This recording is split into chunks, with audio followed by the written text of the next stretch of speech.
80च्या दशकामध्ये 90च्या दशकामध्ये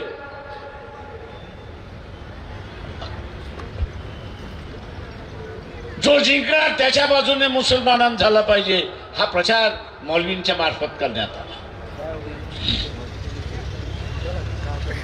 मुसलमानाच्या बाजूने समाजवादी उभे राहिले, मुसलमानाच्या बाजूने इथले असणारे कम्युनिस्ट उभे राहिले।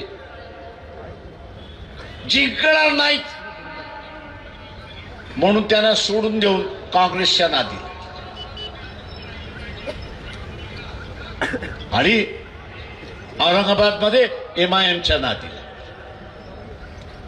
आपण काल 2 दिवसापूर्वी नाटक बघितलं, काय झालं ते मी त्याच्यावरती काही बोलत नाही। नुसता सत्ता हे चालत नाही। मी इथल्या मौलवींना सांगतो, इथल्या मुफ्तीला सांगतो की मित्र जोडायला शिका,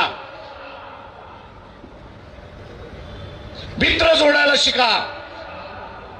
मित्र जोडू शकलात तर RSS BJPला तुम्ही तोंड देऊ शकाल, नाही तर अजिबात तोंड देऊ शकणार नाही।